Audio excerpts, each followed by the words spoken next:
večer.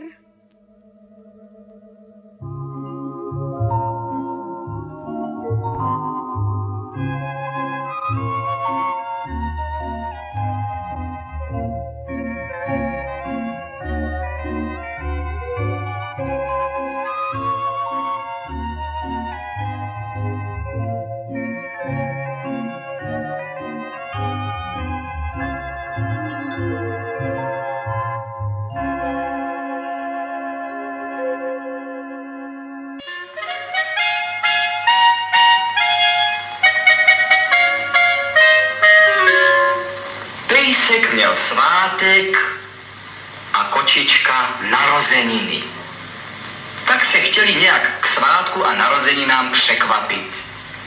Přemýšleli, co by si dali nebo udělali, pak si vzpomněli a řekli, uděláme si k svátku a narozeninám dort. Tak jsem dostal náramnou chuť, povídá pejsek, na opravdický dort. Ale musel by být opravdický, povídám. Taky jsem dostala chuť na opravdický dort, řekla kočička. Jenomže nevím, jak se takový pravý dort dělá. Ne, to nic není, povídá pejsek. To je lehké, to já vím, jak se takový pravý dort dělá. To se do takového dortu dá všecko, co je k jídlu nejlepší. Všecko, co nejraději jíš, a pak je ten dort taky nejlepší. Když tam dáš takových nejlepších jídel 5, tak je 5krát dobrý. Když již tam dáš 10, tak je potom 10krát dobrý. Ale my si jich tam dáme 100 a budeme mít 100krát dobrý dort. To je pravda, řekla kočička. Uděláme si takový nejlepší dort. Pejsek a kočička si vzali zástěry a pustili se do vaření.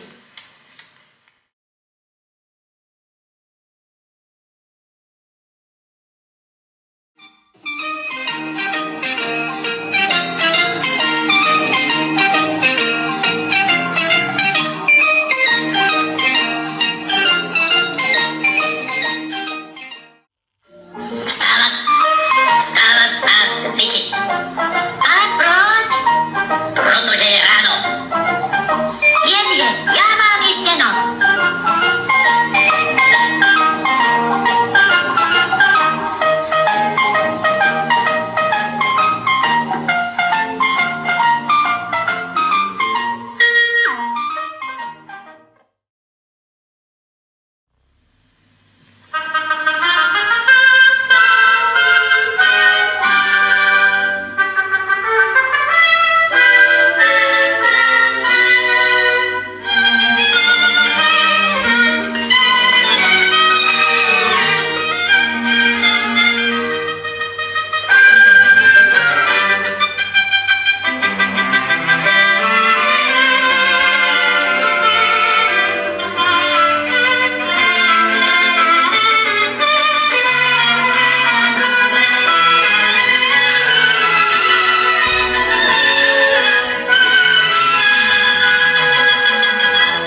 se dala krájet a dost možná ještě dál je rybníček Brčálník.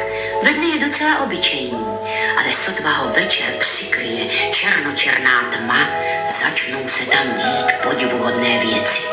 Nejdřív to ve vodě zažbluňká, pod břehem zakuňká, v rákosí lupne, ve vrbě hrkne a teprve potom se objeví rákosníček. Je to skřítek neposeda, zvědavý jako opička a tak už nedočkavě vyhlíží, až se na hladině zatřpití první hvězda.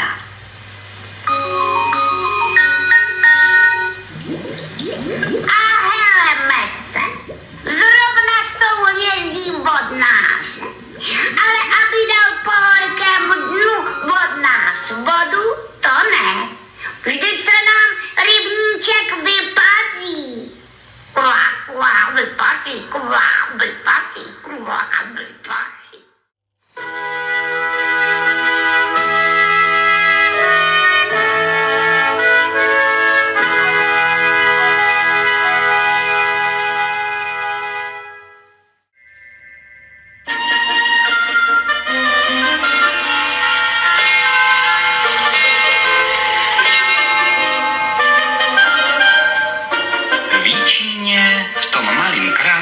Pod věží dělal krťačím švec Runcajs. Na malým kopejtku a malým kladivkem podrážel střevíčky slečínkám, pro paní a pro mužský měl kopita vzrostlejší a kladivo těžší, ale když potřeboval podbít boty, jičínský starosta Humpál, vzal si Runcajs díl rovnou do kovárny.